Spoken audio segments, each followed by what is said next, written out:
My son begged me to fly north for the holidays. I'm Aaron Schuster. I'm 68. And like a fool, I actually thought this Christmas might be different. He called me in Florida at 10:30 at night, laying on the guilt about how much the grandkids missed me and how they just wanted a real family Christmas. 10 hours of travel with bad sciatica, 2 layovers, and $1,000 spent on gifts. And I still showed up on his doorstep in Chicago with a smile, ready to be the grandma they claimed they wanted. I was exhausted, my ankles were swollen, and my back was screaming. I walked into that kitchen stupidly hoping for a hot meal and a thank you. Instead, I saw suitcases packed by the door. No, welcome home. No, rest your feet, Mom. Just my son and his wife dressed for a tropical vacation, staring at me like I was the hired help. You're watching the kids. We're going to Cabo.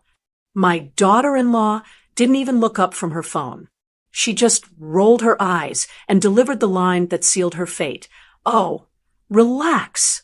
It's quality time with your grandkids. And don't expect to get paid. Old lady, you have nothing else to do anyway. They both laughed like I was a senile piece of furniture they could just park in the corner. My son, his wife, cracking up while I stood there with my expensive gifts and a heart full of betrayal. I didn't yell. I didn't cry. I smiled, took the emergency credit card they left me, and decided to teach them a lesson they would never forget. Stay with me until the end, and I'll tell you exactly how one old lady ruined her ungrateful family's holiday and reclaimed her dignity. It was 10:30 at night. Now, if you're my age, you know that a phone ringing at 10:30 p.m. isn't a social call. It's an emergency. My heart hammered against my ribs as I reached for the receiver. I was already running through the list of people who might have died or ended up in the hospital. Hello. I answered, my voice shaking a little. Hey, Mom, did I wake you? The relief washed over me so fast I almost sat down. It was Louis, my youngest. He has this voice that just melts you even when he's 40 years old. He sounds just like his father did when he was trying to talk his way out of trouble. No, Louis, I'm up. I lied. I was in my robe, ready for bed. But I wasn't going to tell him that. Is everything okay? The kids? Everything's great, Mom. Better than great. I was just sitting here with Rachel, and we were talking about you. I paused. That didn't sound right. Rachel, my daughter-in-law, didn't talk about me. In fact, in the 10 years they've been married, I don't think Rachel has ever started a conversation with me that didn't involve asking for a recipe or checking if a check had cleared. She wasn't mean exactly. She was just indifferent. I was the old woman in Florida who sent birthday checks, not a part of her daily life. Rachel was talking about me. I asked, trying to keep the skepticism out of my voice. Yeah, Louis said, and his voice dropped into that warm, persuasive tone I knew so well. She was saying how it just doesn't feel like Christmas without you. The kids are getting big, Mom. Sophie is 8 now, and Ben just turned 6. They barely remember the last time you were here. We miss you. We miss you. Those 3 words are dangerous. They act like a key, unlocking all the doors you promised yourself you'd keep shut. I knew travel was hard on me. I knew my sciatica had been acting up since November. I knew my bank account was a little tighter than usual because of the new roof I had to pay for last spring. But my son said he missed me. I miss you too, Lou, I said softly. But Chicago in December, you know how the cold gets into my bones. I know, he said quickly, but we'll keep you warm. We've got the guest room set up perfectly. Rachel even bought those flannel sheets you like. Look, Mom, we just want a real family Christmas. We want the kids to wake up and see Grandma. Please, let me book the flight. Just say yes. My mind flashed to my bank balance. Louis said he'd book the flight, but I knew how this worked. He'd put it on his card and then mention casually how tight money was until I wrote him a check to cover it. Or he'd book the cheapest, most miserable connection possible, and I'd end up paying the difference to upgrade to a seat where my knees didn't hit my chin. I can book my own flight, Louis, I said. It was a reflex. I didn't want to be a burden. Are you sure Rachel is okay with this? She's the one who suggested it, he insisted. She wants you here, Mom. We all do. I looked around my empty living room. The Christmas tree I had put up, a small, artificial one on a tabletop, looked pathetic. Okay, I said. Okay, I'll come. The next 3 days were a blur of expensive decisions. I found a flight, but because it was so close to the holidays, the price was astronomical. $600 for a coach seat. I winced when I clicked purchase, but I told myself it was worth it. Then came the gifts. I couldn't show up empty-handed. I went to the mall, fighting the crowds, buying the expensive Lego sets Ben wanted and the designer doll Sophie had asked for. Another $400 gone. By the time I packed my suitcase, I was over $1,000 in the hole, but I felt that warm glow of anticipation. I was going to be grandma. I was going to bake cookies and read stories. I was going to be part of a family again. The travel day was a nightmare, just as I expected. I woke up at 4 a.m. to catch the early flight. The line at security was wrapped around the terminal. I stood there for 45 minutes, shifting my weight from one hip to the other, trying to keep the shooting pain in my lower back from showing on my face. I took off my shoes, unpacked my liquids, and shuffled through the scanner like cattle. The first flight was delayed on the tarmac for an hour. The second flight, the long one to O'Hare, was completely full. I was squeezed into a middle seat between a man who smelled like stale onions and a teenager who kept elbowing me every time he texted. My back seized up somewhere over Kentucky. By the time we started our descent into Chicago, my ankles were swollen, my neck was stiff, and I was exhausted down to my soul. It had taken 10 hours of travel to get there. 10 hours of discomfort, 10 hours of navigating airports that seemed designed to confuse seniors. I dragged my heavy suitcase off the carousel, my arm trembling from the effort. But as I walked toward the sliding glass doors to the passenger pickup area, I straightened my posture. I fixed my hair. I put a smile on my face that I didn't quite feel yet. I ignored the pain in my back and the exhaustion in my legs. I was here. I was doing this for Louis. I was doing this for the grandkids.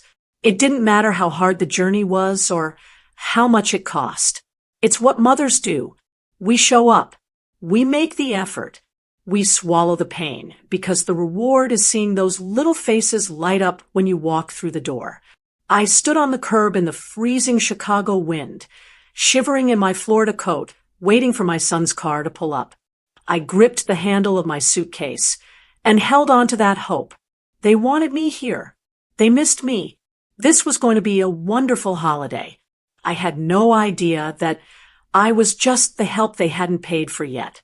When Louis's car finally pulled up to the curb at O'Hare, I was shivering so hard my teeth were practically chattering. I hauled my suitcase into the trunk myself while he stayed in the driver's seat, keeping the heater running. He popped the trunk for me, which I suppose counts as helping, but as I lifted that 40-pound bag with my bad back, I felt a pinch of annoyance. I pushed it down immediately. Don't start, I told myself. He's probably just tired from work. When I climbed into the passenger seat, the warmth of the car hit me, and so did Louis's smile. Hey, Mom, you made it. He leaned over and gave me a one-armed hug. He smelled like expensive cologne and peppermint. For a second, just a second, I felt that old rush of motherly love. He was my baby boy. You look good, Mom. Sarasota agrees with you. I'm hanging in there, I said, rubbing my frozen hands together. It's good to see you, Lou. The drive to the suburbs was filled with small talk. He asked about the weather in Florida, asked about my neighbor's dog, surface level things. He didn't ask about my health or how I was managing the house alone. But again, I excused it. Men don't always think about those things. When we pulled into the driveway, the house looked beautiful. It's a big, 2-story brick house with a 3-car garage. I remember when they bought it, I sent them $5,000 for the closing costs because they were just a little short. Seeing it now, with lights strung up along the gutters, I felt a swell of pride. I helped build this life for them. "Come on in," Louis said, unlocking the front door. "Rachel and the kids are waiting." I walked in, expecting the smell of a pot roast or maybe something baking. Instead, the air smelled like pepperoni and cardboard. On the granite island in their massive kitchen, there was a stack of 3 greasy pizza boxes. "Hey, Aaron," Rachel called out from the living room. She didn't get up. She was sitting on the sectional sofa, scrolling on her phone. "Sorry about the mess. We didn't have time to cook, so we just grabbed Domino's." "That's fine," I said, forcing a smile. I tried to ignore the fact that I had just traveled 10 hours and was hoping for a real meal. Pizza is a treat. "Grandma," that was the best part. Sophie and Ben looked up from their tablets. For about 5 minutes, it was exactly what I wanted. They hugged me, they asked if I brought presents, and they showed me their loose teeth. I felt needed. I felt loved. We sat around the kitchen island eating lukewarm pizza on paper plates. I reached into my bag and pulled out the gifts. I had wrapped them beautifully in gold paperback in Sarasota, worrying about crushing the bows in my suitcase the whole trip. "Here you go," I said, handing Ben the big Lego set. "And for you, Sophie." They tore into the paper like wild animals.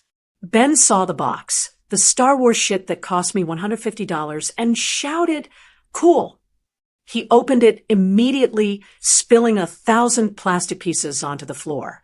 Sophie looked at her doll, said, "Thanks," and then immediately looked back at her iPad. "Say thank you properly." Louis mumbled around a mouthful of crust, but he didn't look up from his phone either. "Thank you, Grandma," they chorused, eyes already back on their screens. By 9 p.m., I was fading fast. My back was screaming at me. "I think I'm going to turn in," I said. "Where should I sleep?" "Guest room is ready," Rachel said, finally looking up. "Oh, and Aaron, the coffee maker is a little tricky. Don't touch it in the morning, okay? Louis will make it when he gets up. We don't want it broken." "Okay," I said. "Good night, everyone." No one really said good night back. They were all absorbed in their devices. I walked up the stairs, my suitcase thumping against each step, and found the guest room. The flannel sheets Louis had promised were actually thin cotton, and the room was freezing, but I was too tired to care. I crawled into bed, telling myself that tomorrow would be better. Tomorrow, we would have breakfast. We would talk. We would be a family. I woke up at 6 a.m. It's a habit I can't break. The house was silent. I lay there for an hour, staring at the ceiling, waiting for signs of life. My back was stiff as a board.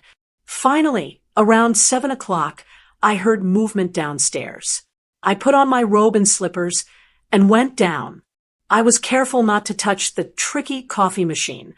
I sat at the kitchen table, waiting. 10 minutes later, Louis and Rachel walked into the kitchen. I blinked. They weren't wearing pajamas. They weren't wearing robes. Louis was wearing khaki shorts and a polo shirt. Rachel was wearing a sundress and a wide-brimmed straw hat. "Good morning," I said, confused. "Is the heat broken? You two look like you're dressed for summer." Louis wouldn't meet my eyes. He busied himself with the coffee machine. Rachel, however, was applying lipstick in the reflection of the microwave. "Morning, Mom," Louis said, his back to me. "Here's some coffee." He slid a mug toward me. "What's going on?" I asked. I looked toward the front door and saw it. for large suitcases stood by the door. Not carry-ons. Big, checked baggage suitcases. So, here's the thing, Louis said, finally turning around. He leaned against the counter, crossing his arms. It was a defensive posture. I knew it well. Rachel and I have been really stressed lately. Work has been a nightmare. The kids have been a handful. We really needed a break. My stomach dropped. A break. We booked a trip to Cabo, Rachel said, snapping her lipstick shut. She turned to me with a bright, fake smile that didn't reach her eyes. Our flight leaves in 3 hours. I sat there, gripping my warm mug, trying to process the words. Cabo? In Mexico? But I just got here. You said we were going to have a family Christmas. We will. Louis said quickly. When we get back. We'll be back on the 26th. You'll be here with the kids. It's perfect, Mom. You get to spend all that quality time with them, just like you wanted. The room seemed to tilt. You're leaving me here? Alone? With the children? They're not difficult, Aaron, Rachel said, her tone sharpening. They have their iPads. Just feed them and make sure they don't burn the house down. The fridge is stocked. Well, mostly stocked. You might need to grab milk. I felt the blood rushing to my face. Louis, I said, my voice trembling. I traveled 10 hours yesterday. My back is in spasms. I spent $1,000 to come see you.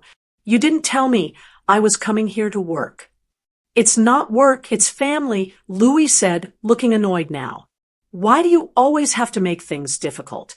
We haven't had a vacation in 2 years. You called me crying, I said, standing up. You said you missed me. You lied to me. Rachel stepped forward then. The fake smile was gone. Her face was hard, cold. Look, she said, we need this. You're already here.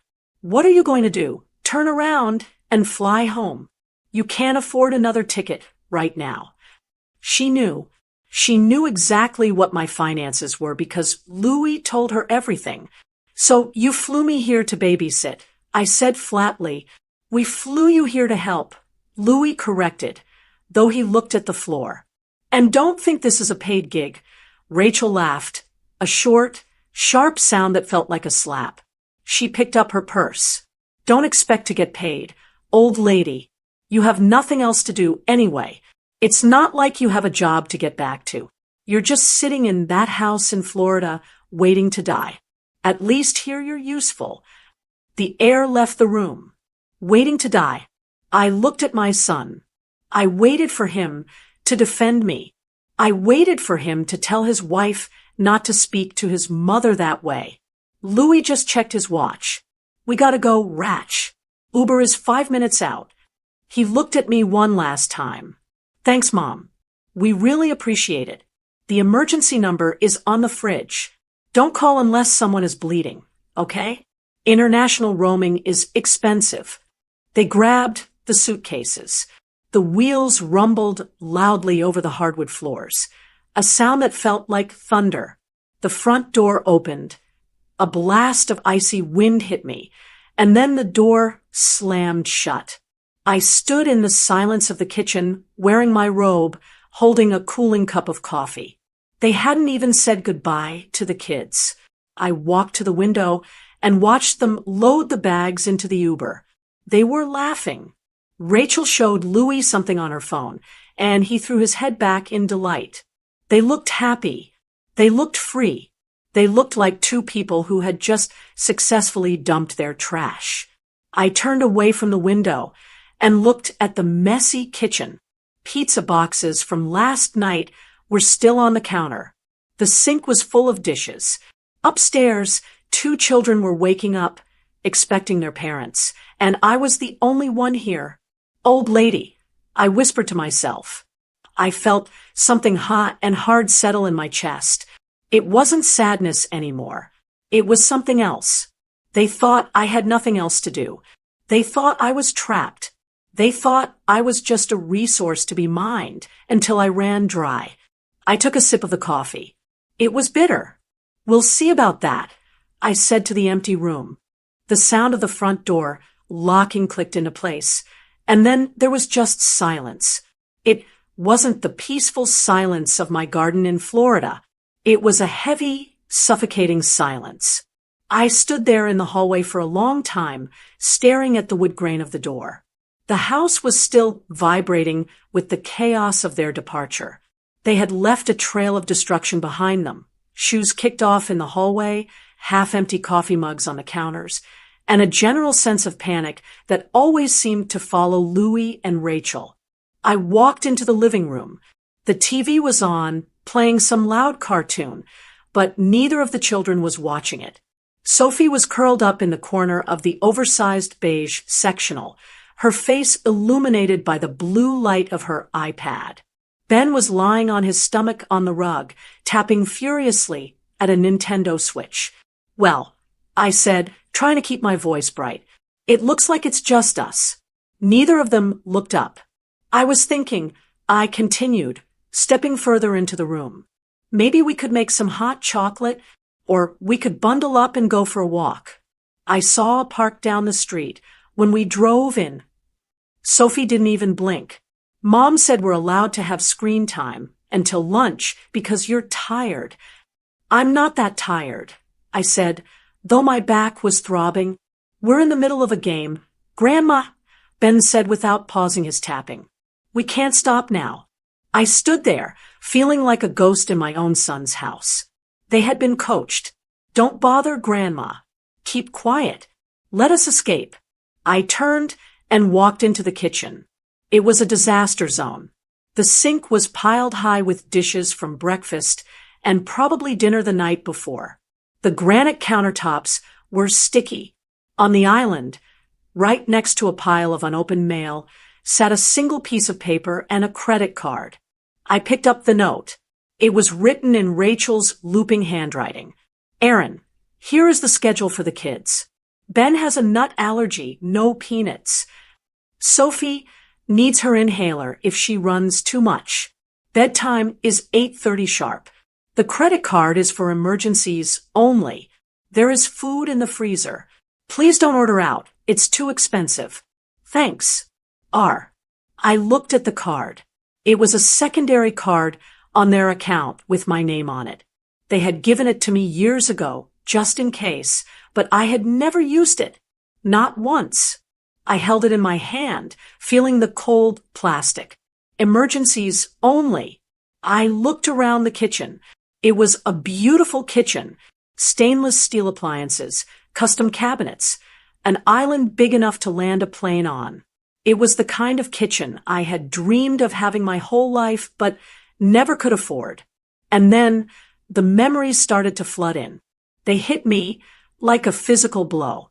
I looked at the refrigerator, a massive double-door beast that probably cost $3,000. I remembered the phone call 2 years ago. Louis sounded frantic. Mom, the fridge died, and we lost all the food. We don't have the cash to replace it until bonus season. Can you help? I had sent them $800 that afternoon. I looked at the sliding glass doors leading to the backyard. I remembered the summer before last. Mom, the sliding door is jammed, and it's a safety hazard for the kids. It's going to cost $1,200 to fix. I dipped into my rainy day fund. I sent the check. My eyes wandered to the garage door. Last winter, Rachel had called me crying. The transmission on the minivan blew. Aaron, I can't get the kids to school. We're so broke right now with the mortgage rate going up. I had wired them $2,000. $2,000 that I had been saving to get my own teeth fixed. I put off my dental crown for another year so Rachel could drive a working car. I sat down heavily on one of the bar stools. The silence of the house suddenly felt very loud because my brain was screaming. I started doing the math. I had never done it before. I always told myself that family doesn't keep score.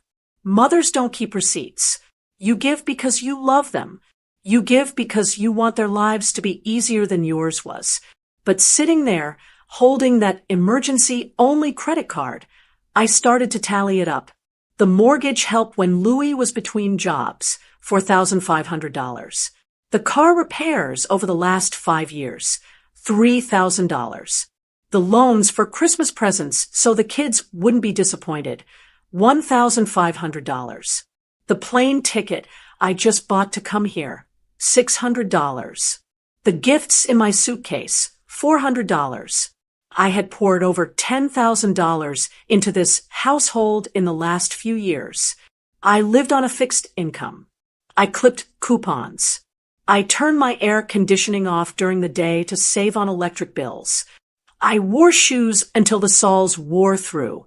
I did all of that so they could live in this big house, so they could drive nice cars, and apparently, so they could afford a $5,000 trip to Cabo while I babysat for free. I wasn't a matriarch. I wasn't a cherished grandmother. I was a resource. I was an ATM that also changed diapers. They didn't invite me here because they missed me. They invited me here because a kennel for the dog and a nanny for the kids would have cost them $2,000 for the week. I was the cheaper option. I was the free option. And the worst part, I had taught them to treat me this way. Every time I said yes without asking questions, I taught them I had no boundaries. Every time I sent a check, instantly, I taught them my money was their money. Every time I smiled when they insulted me, I taught them that my dignity didn't matter. Don't expect to get paid. Old lady, Rachel had said. The words echoed in my head, bouncing off the stainless steel appliances I helped pay for. I looked down at my hands. They were wrinkled, spotted with age, and shaking slightly. But they weren't shaking from fear anymore. They were shaking from rage. I looked over at the living room. The backs of my grandchildren's heads were barely visible over the couch. They were good kids, but they were being raised to be just like their parents, takers. If I stayed here for the next 7 days, cooking their meals, cleaning their messes, and saving their parents' money, what was I teaching them? I was teaching them that grandma is a doormat. I was teaching them that you can use people and discard them when you're done. I took a deep breath. The air in the house felt stale, but inside me, something fresh was waking up. It was a cold, hard clarity. I wasn't going to cry. I had spent enough years crying over Louis's neglect. I wasn't going to yell. Yelling just makes you look crazy, and they would just tell everyone that Mom is losing it. No, I needed to do something they would understand. I needed to speak their language, and their language was money. I looked at the credit card in my hand again. Emergencies only. Well, I thought, this feels like an emergency to me. My self-respect was in critical condition. My dignity was on life support. I stood up from the stool. The pain in my back was still there, but I barely felt it. I felt light. I felt dangerous. I walked over to the trash can where Louis had thrown the pizza boxes. I saw the receipt from the liquor store peeking out from the recycling bin. Expensive champagne. They had celebrated last night. They had toasted to their clever plan. Let's get Mom down here, dump the kids, and run. I wasn't sad anymore. The sadness had evaporated, leaving behind a core of solid steel. I walked back to the living room. Kids, I said. My voice was different now. It was firmer, stronger. They both looked up, sensing the shift in the atmosphere. Grandma? Sophie asked, lowering her iPad. Pack your backpacks, I said calmly. We aren't staying here. Where are we going? Ben asked, looking confused. I'm not sure yet. I lied. I knew exactly what I was going to do, but I'm not spending Christmas being the help. I went back to the kitchen and picked up the credit card. I tapped it against the granite countertop.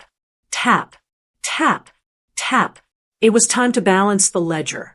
I stood in that kitchen, the nerve center of the home I had helped subsidize, and I looked at the credit card in my hand. It was a platinum card, heavy and sleek. My name was embossed on the front, right below Louie's. Aaron Schuster. It looked official. It looked like I was a partner in this life. But I knew the truth now. I wasn't a partner. I was a silent investor who never got any returns. I walked over to the pile of mail on the island. I don't usually snoop. I was raised to believe that other people's mail is private. But the rules had changed the moment they walked out that door and left me hostage. I shuffled through the envelopes, bills, catalogs, credit card offers. And then I saw it, a thick envelope from a travel agency. It was already ripped open. I pulled out the itinerary. It was printed on glossy paper. The Grand Velas Resort, Cabo San Lucas. I put on my reading glasses, my hand shaking just a little, not from fear, but from the adrenaline of discovery. I scanned down to the bottom line. Total cost, $5,240. I stared at that number, $5,240. The air in the kitchen seemed to get thinner. I had to grip the edge of the counter to keep my knees steady. Just last month, 4 weeks ago, Louis had called me. He sounded so stressed. He told me the mortgage rate adjustment was killing them. He said they were cutting back on groceries. He said he didn't know how they were going to give the kids a Christmas. I had hung up the phone with tears in my eyes, sick with worry for my son. I went to my bank the next morning and transferred $1,200. It was money I had set aside for my own car insurance, but I figured I could just drive less. I figured they needed it more. They took my $1,200, and then they booked a $5,000 vacation. They didn't just lie to me. They stole from me. They stole my security. They stole my peace of mind. And they used my sympathy as the weapon to do it. I looked over at the living room. Ben was still tapping away at his game. Sophie was watching a video. They were safe for the moment. I sat down at the kitchen table with the itinerary in one hand and the credit card in the other. The old Aaron would have called Louis right now. I would have screamed. I would have cried. I would have asked, "How could you do this to me?" But what would that achieve? Louis would just gaslight me. He'd say it was a business expense or a gift from a client, or tell me I was being dramatic. He would talk over me until I felt guilty for asking. And then I'd still be stuck here, babysitting his children for a week while he drank margaritas on a beach I paid for. No, I was done with screaming. Screaming is for people who want to be heard. I didn't want to be heard. I wanted to be felt. I needed a plan. I couldn't just leave the children alone. That would be child abandonment. I loved my grandkids, and I wasn't going to put them in danger just to teach their parents a lesson. But I also wasn't going to spend my holidays scrubbing floors and making macaroni and cheese for free. I needed a replacement. I pulled out my smartphone. It's an older model, a little cracked on the screen, but it works fine. I opened Google and typed Emergency Nanny Service Chicago. A list popped up. I skipped past the college students looking for extra cash. I didn't want a teenager. I wanted a professional. I wanted the best. I scrolled down to an agency called Elite Nanny and Domestic Staffing. Their website boasted about serving Chicago's Gold Coast families and providing white-glove childcare. It looked expensive. Perfect. I dialed the number. A woman answered on the second ring. Her voice was smooth, professional, and sounded like money. Elite Staffing, this is Victoria. How may I assist you? Hello, Victoria, I said, channeling the voice I used to use when I had to deal with contractors. My name is Aaron. I find myself in a bit of a predicament. My son and his wife have been called away on urgent business for the week. I am the grandmother, but I have a medical condition that prevents me from providing full-time care. I need a nanny. Immediately. I see, Victoria said. We do offer emergency placement, but I must inform you that holiday weeks are our peak season. Our rates are significantly higher for last-minute bookings. I understand, I said calmly. Cost is not an issue. I need someone experienced, someone who can cook, help with homework, and keep the children entertained for the next 7 days. 24-hour care would be preferable. 24-hour care. Victoria sounded interested now. We have a holiday au pair package. We send one of our senior nannies. She will stay at the residence. She manages meals, activities, and hygiene. It essentially replaces the parents for the duration.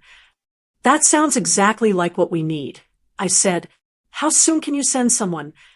I have a candidate, Mrs. Albright, who just finished a contract. She could be there in 2 hours. But I have to be transparent about the fee for the holiday week, plus the emergency placement fee, and the 24-hour rate. You're looking at roughly $4,000 for the week. $4,000. My heart didn't even flutter. That sounds reasonable, I said. Do you take credit cards? We do. We require payment in full upfront for emergency placements. Excellent, I said. I have the card ready. I read her the numbers from the card Louis had left on the counter. The card for emergencies only. I read the expiration date. I read the security code on the back. One moment while I processed that.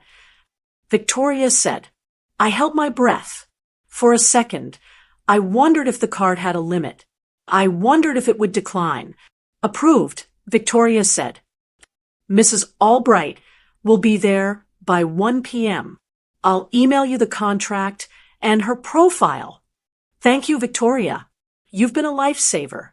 I hung up the phone. I looked at the credit card. I felt a strange sensation in my chest. It wasn't guilt. It was power. I had just spent $4,000 of my son's money in 5 minutes, and I wasn't done yet. I walked back into the living room. Okay, kids, I said, clapping my hands together. Pause the games for a second. Grandma has an announcement. They looked up, wary. Grandma has to go to a hotel, I said. My back is hurting very badly, and the bed here isn't helping. So I hired a professional nanny, a nice lady named Mrs. Albright, to come and hang out with you guys for the week. She's going to take you to the movies, order pizza, and play whatever games you want. Ben's eyes lit up. Can she play Mario Kart? I bet she can learn, I said. Is she strict? Sophie asked suspiciously. She's very nice, I assured them. And she's getting paid to be nice, which means you guys are going to have a great week. I went back upstairs to the guest room. I packed my suitcase. It took me 10 minutes. I didn't bother folding things neatly. I just threw them in. I sat on the edge of the bed for a moment. I looked at the cold, impersonal room where they had stashed me. They thought they could park me here like an old car. They thought I would just absorb the disrespect because I was mom, because I was grandma, because I was old lady. They forgot that before I was any of those things, I was a person, and people have breaking points. I checked my phone. I had a confirmation email from Elite Staffing. The charge was processed for $1,150. I opened the calculator app on my phone. Flight, $600. Gifts, $400. Past loans, $10,000 plus. Nanny, $4,150.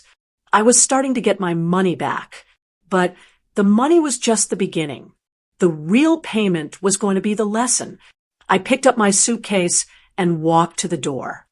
I could hear a car pulling into the driveway. Mrs. Albright was early. Perfect. I walked down the stairs, my suitcase thumping behind me, but this time the weight didn't bother me at all. I felt lighter than I had in years. I was about to give my son the most expensive Christmas present he had ever received. Consequences. The doorbell rang at exactly 12:55 p.m. Punctuality is something I respect, and Mrs. Albright was right on time. When I opened the door, I didn't see a college student in sweatpants or a tired teenager. I saw a woman who looked like she ran a small country. She was wearing a crisp navy blazer, sensible shoes, and carried a leather satchel that looked like it meant business. "Mrs. Schuster?" she asked. Her voice was calm and commanding. "I'm Mrs. Albright from Elite Staffing." "Please come in," I said, stepping aside. I spent the next 20 minutes vetting her. I might be angry at my son, but I wasn't going to leave my grandchildren with a stranger without making sure they were safe. I checked her ID. I looked at her CPR certification card. I asked her what she would do if Ben had an allergic reaction. She answered every question perfectly. She was a professional. She cost $4,000 a week. And frankly, she seemed worth every penny. "I have one more request," I said, leading her into the kitchen. "The children are upset that their parents left. I want to make sure this week is a treat for them, not a punishment. Did you get the add-ons I requested over the phone?" Mrs. Albright smiled, and for the first time, she looked like a grandmother herself. "I did. The agency concierge picked them up on the way." She opened her large tote bag and pulled out 2 brand new Nintendo Switch games and a gift card for the local pizza place. I had charged all of it to the card before she arrived. "Perfect," I said. We walked into the living room. "Kids," I called out, "this is Mrs. Albright. She's going to be staying with you." Sophie looked up, ready to complain, but then Mrs. Albright placed the new Mario game on the coffee table. "Your grandmother told me you were excellent drivers," Mrs. Albright said smoothly. "I was hoping you could teach me how to play." Ben's eyes went wide. "You play Mario?" "I'm a level 50 racer." She lied effortlessly, or maybe she wasn't lying. For the price I was paying, maybe she was an esports champion. The kids were instantly won over. They didn't even look at me. They were too busy tearing the plastic off the new games. I felt a twinge of sadness, just a small one, that they were so easily bought. But then I remembered who raised them. They were used to affection being shown through purchases. I was just speaking their language. "I'll be in the kitchen if you need anything," Mrs. Albright told them. Then she turned to me. "You should go, Mrs. Schuster. You look exhausted. We have it from here." "Thank you," I said. I went back to the kitchen for the final act. The house was quiet again, but it was a different kind of quiet. It was the quiet of a problem solved. I cleared a space on the granite island, right in the center where they couldn't miss it. I reached into my purse and pulled out a notepad. I sat down and began to write. I didn't write a letter about my feelings. I didn't write about how much they hurt me. Emotions are messy, and Louie and Rachel were experts at twisting emotions until I was the one apologizing. No, I dealt in facts now. I created a spreadsheet by hand. I drew neat columns with a black pen. November 2023. Item, mortgage assistance. Amount, $1,200. July 2024. Item, minivan transmission repair. Amount, $2,000. December 2024. Item, emergency fridge replacement. Amount, $800. December 2025. Item, flights and gifts for family Christmas. Amount, $1,000. Today. Item, premium nanny services, 1 week. Amount, $4,150. I drew a line at the bottom and tallied it up. Total family support provided, $9,150. I looked at the number. It was staggering. That was a new car. That was a trip to Europe. That was my security blanket for old age. I had given it all to them, and they had thanked me by calling me an old lady and leaving me to work. I tore the page out of the notebook and placed it in the center of the island. Then, I took the platinum credit card, the one with my name on it, the one they used to tether me to them, to make me feel like I was part of the team, while they drained me dry. I opened the kitchen drawer and found the poultry shears, heavy, sharp scissors meant for cutting through bone. I held the card over the note. I didn't hesitate. Snip! The sound was loud in the empty kitchen. The plastic crunched and severed. One half fell onto the paper, then the other. I placed the shears next to the pieces. It looked like a crime scene, but the only thing I had killed was my own gullibility. I took the pen one last time and wrote a note on a separate sticky note. I stuck it right on top of the cut card. I am retired. The nanny is paid. Good luck. That was it. No love, Mom. No call me. Just the facts. I checked my phone. My Uber was 2 minutes away. I walked to the front door.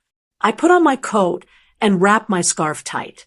I could hear the sounds of video game noises and laughter coming from the living room. My grandchildren were happy. They were safe. They were fed. I had fulfilled my obligations. I opened the front door and stepped out into the biting Chicago wind. But for the first time since I landed, the cold didn't bother me. I felt hot with adrenaline. The Uber driver was a nice man named Khalid. He popped the trunk for my suitcase. Heading to the airport, he asked as I climbed in. I looked back at the big brick house. I looked at the wreath on the door. I looked at the life my son had built on my back. No, I said, buckling my seatbelt. Take me to the Palmer House Hilton. Downtown. Khalid raised an eyebrow. Going to be fancy tonight? Yes, I said, leaning back against the seat. I'm on vacation. The ride into the city was a blur of gray highways and skyscrapers, but my mind was crystal clear. I pulled up the reservation on my phone. I had booked a room with a king-sized bed and a soaking tub. It was costing me $300 a night, and I was paying for it with my own money I wasn't going to send to Louis anymore. When we pulled up to the hotel, the doorman opened the door for me. The lobby was decked out in Christmas decorations, gold ribbons, massive trees, lights everywhere.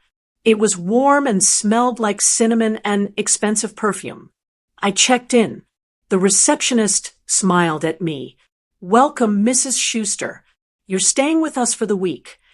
Yes, I said, and I'd like to book a massage at the spa for tomorrow morning, and a dinner reservation for 1.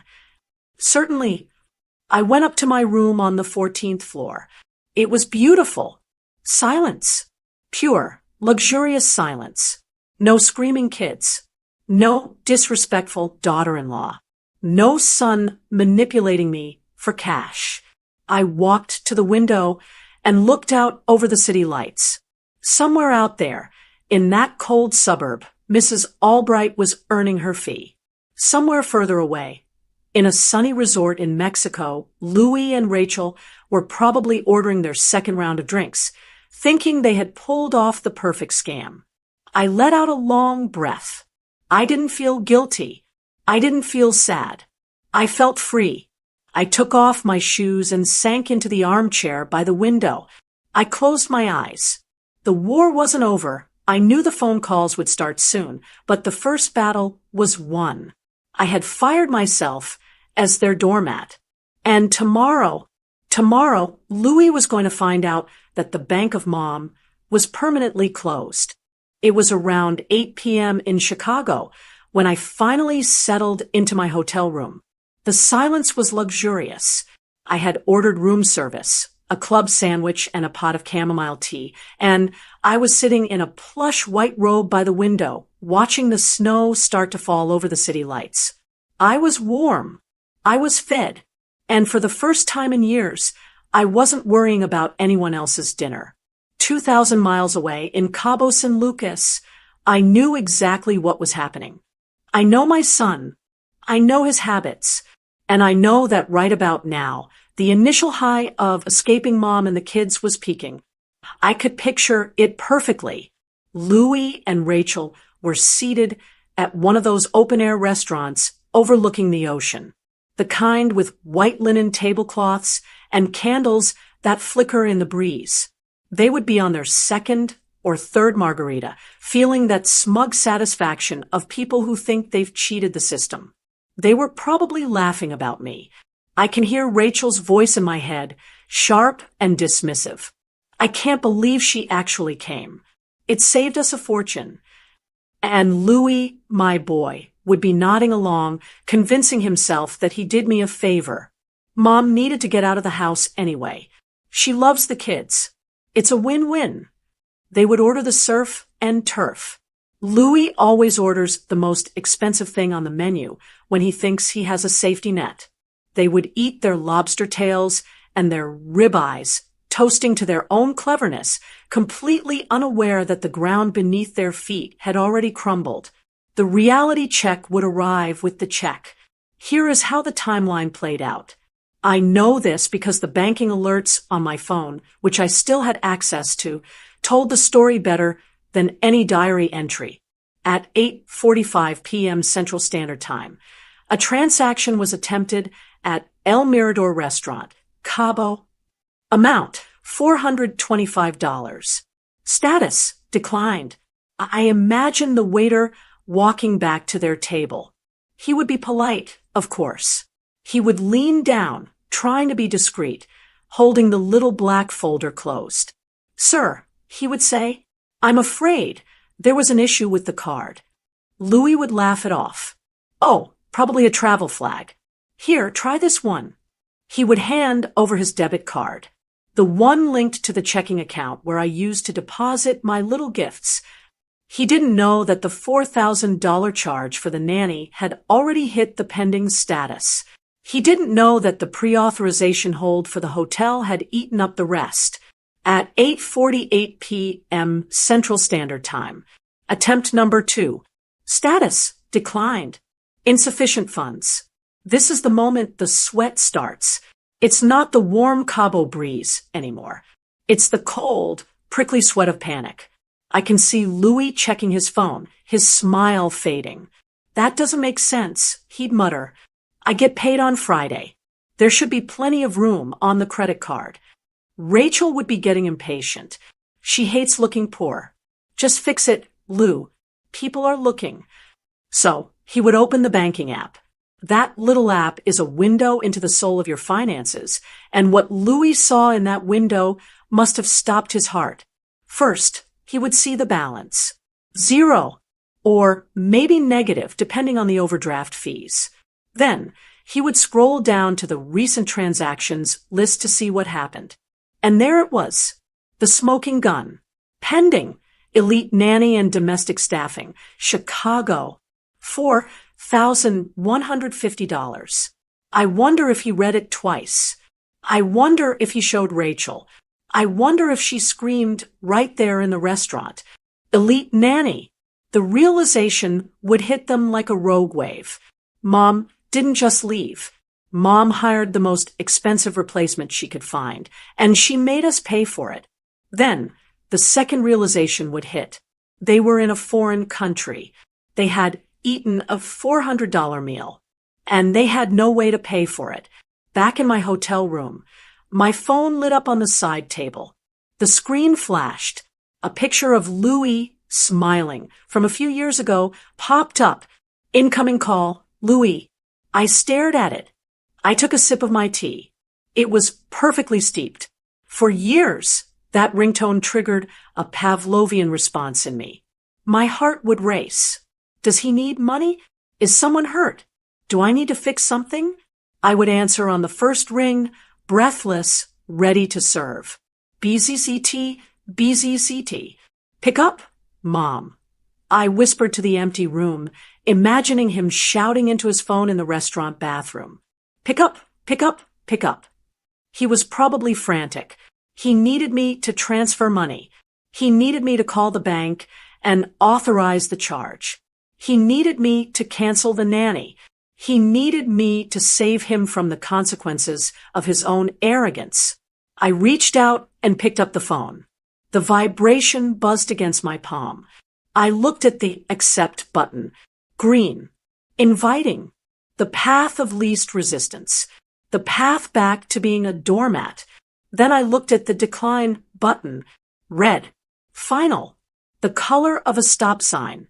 I remembered the look on Rachel's face when she called me an old lady. I remembered the 10-hour flight with my aching back.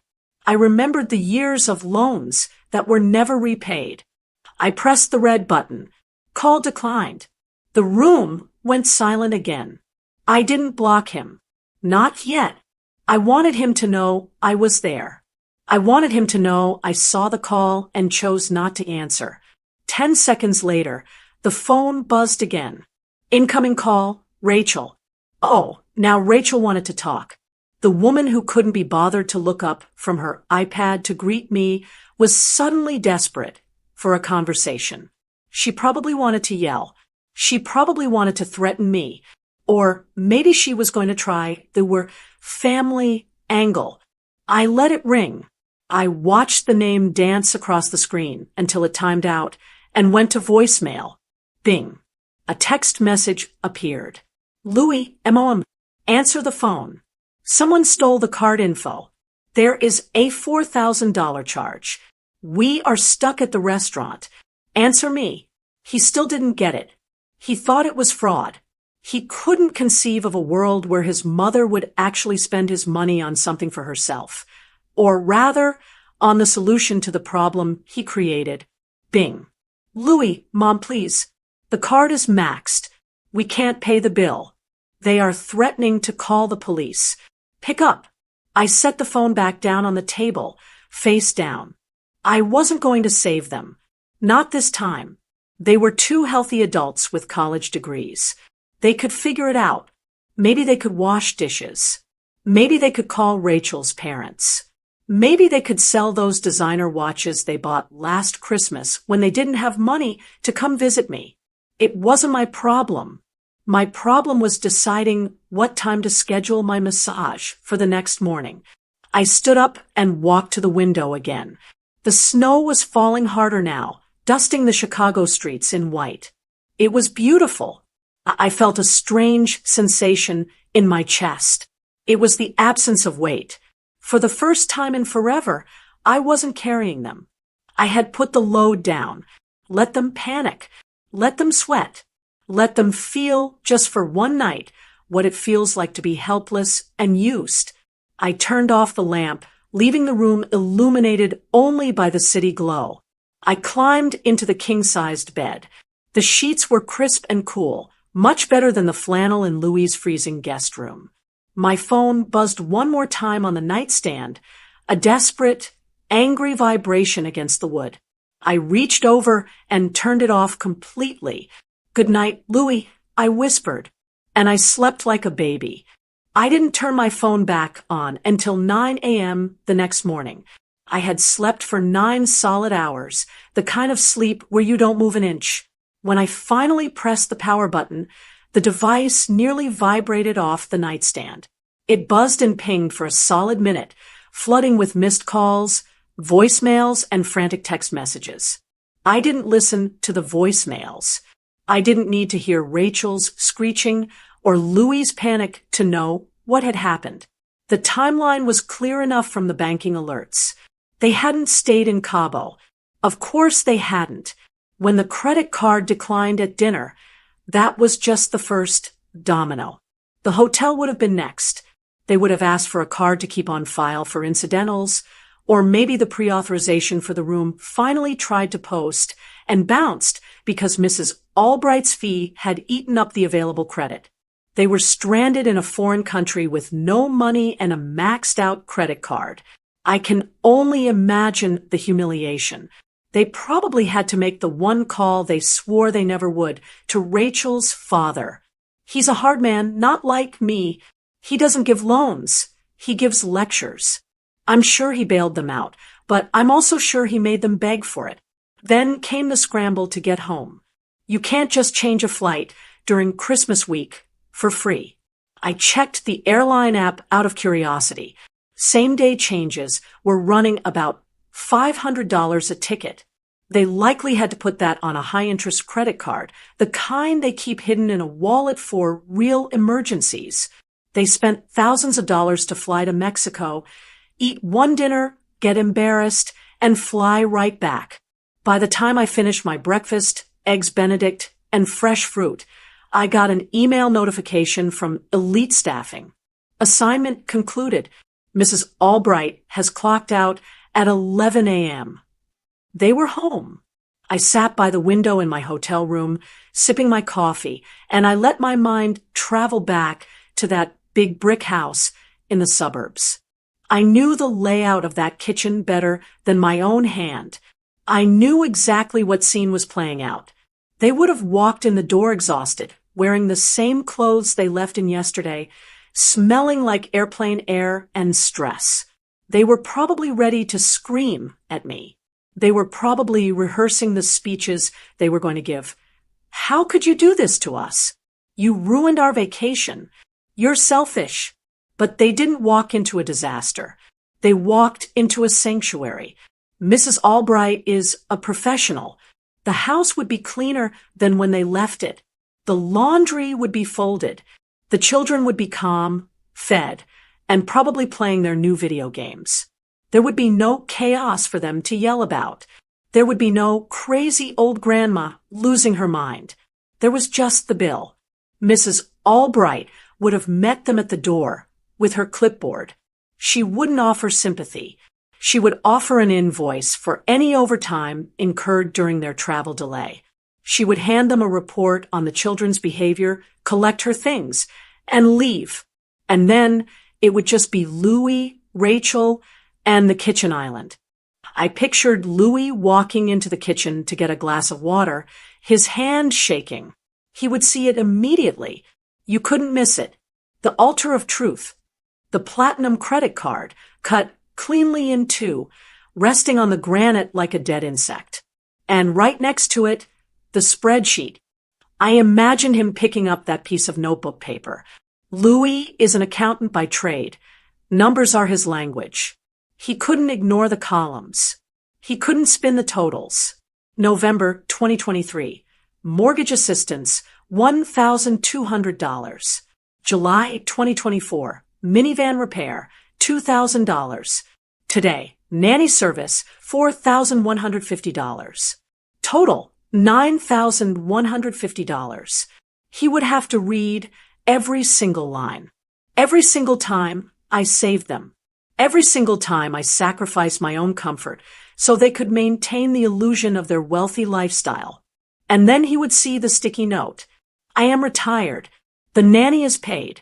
Good luck. I wonder if Rachel tried to say something catty. I wonder if she tried to make a joke about me being petty. But looking at that cut credit card, even Rachel would have to shut up. You can call someone an old lady when they are washing your dishes for free. You can't call them names when they just dropped $4,000 to replace you with a professional because you weren't worth their time. The silence in that kitchen must have been deafening. For the first time, they couldn't gaslight me. They couldn't say, "Oh, Mom, you're exaggerating." The math was right there. They couldn't say, "We never asked for money." The dates were right there. They had to look at the cost of their own entitlement. My phone buzzed on the table. It was a text message.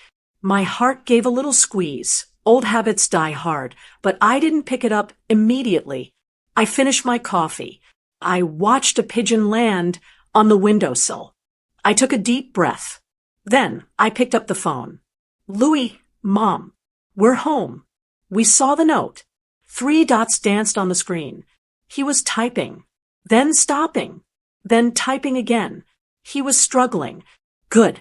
He should struggle. "Louis, I don't know what to say. This isn't who we are. We love you."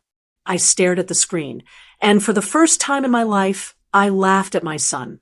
A dry, humorless laugh. This isn't who we are. It is exactly who they are. They are people who take.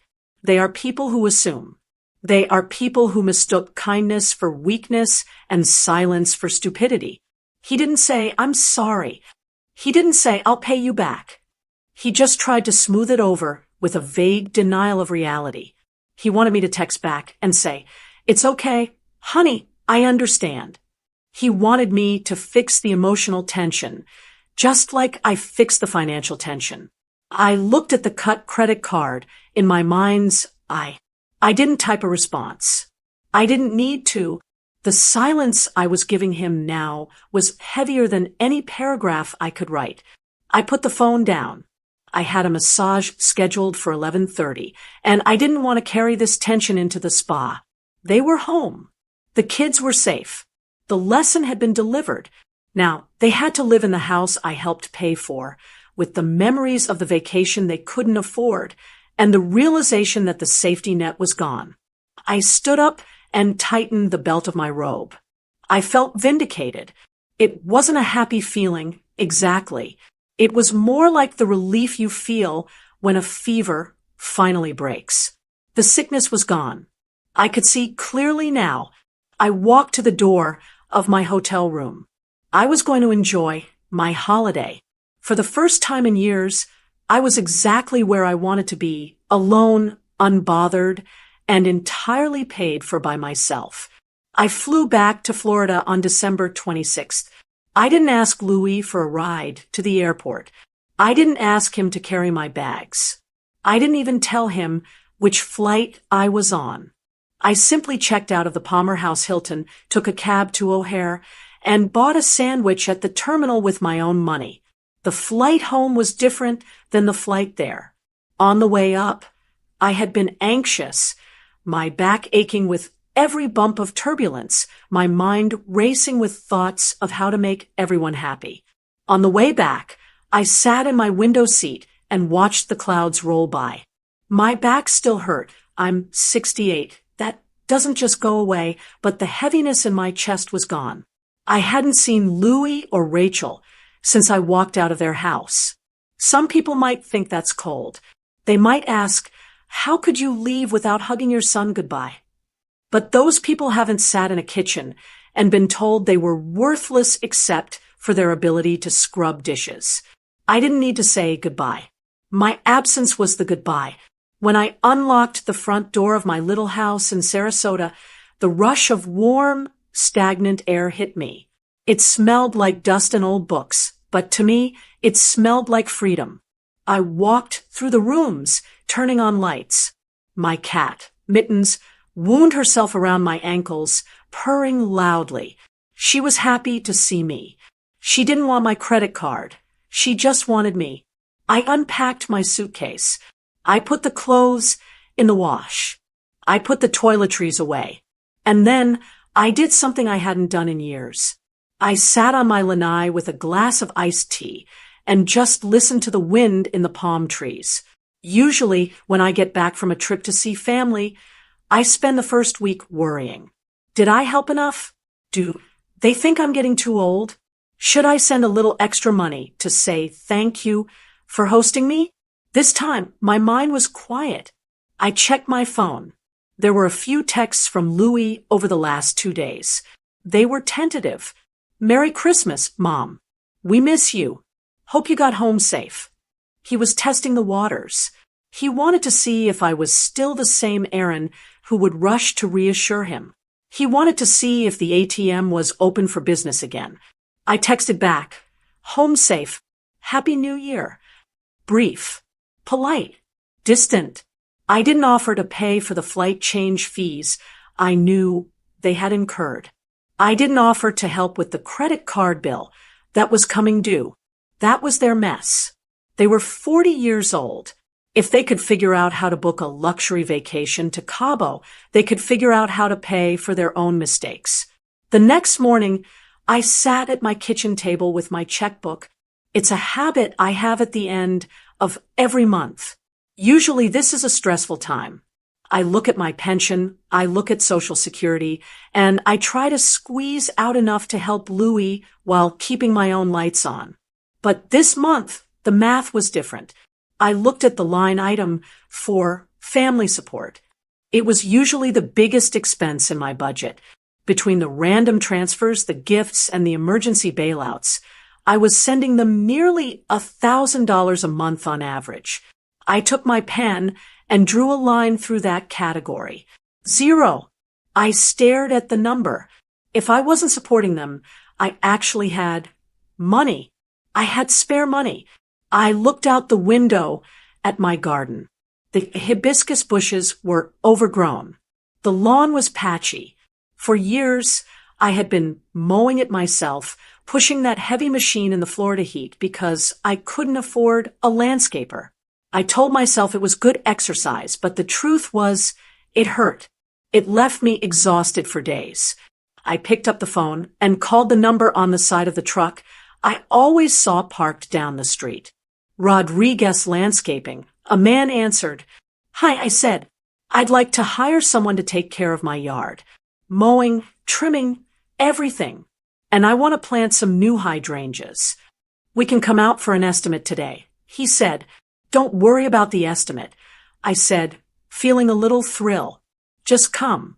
I can afford it." When the landscaper came later that afternoon, I sat on the porch and watched him work. It was hypnotic. He trimmed the hedges perfectly. He edged the driveway. He did in an hour what would have taken me a week of painful labor. I sipped my tea and realized something profound. I had been treating myself worse than I treated my own children. I was willing to break my back to save them money, but I wasn't willing to spend a dime to save my own body. That stopped today. I still love Louis. A mother never stops loving her child. But I realized that loving him doesn't mean enabling him. By saying no, by cutting that card, I forced him to face his own life. I forced him to look at his wife and his finances without his mother as a buffer. Maybe they will fight. Maybe they will struggle. Maybe they will have to sell that big house and move into something they can actually afford. And that would be the best thing that ever happened to them. You don't grow when you're comfortable. You grow when you have to figure it out. As the sun started to set, painting the Florida sky in shades of purple and orange, I felt a deep sense of peace settle over me. I wasn't lonely. I was solitary. There is a difference. I am 68 years old. I have lived for my husband. I have lived for my children. I have lived for my grandchildren. Now, finally, I am going to live for Aaron. If your family needed you all the time but never gave back, would you keep saying yes? Or would you finally say no and take your life back? What would you do if you were in my shoes? Did you like the story? And which city are you listening from? Let's meet in the comments. If you like the story, you can support me by sending a super thanks so I can keep bringing more stories like this. Thank you so much for your sweet support. I'm looking forward to your comments on the story. On the screen, you can see 2 new life stories that I highly recommend. There's so much more on my channel. Don't forget to subscribe. See you in the next life.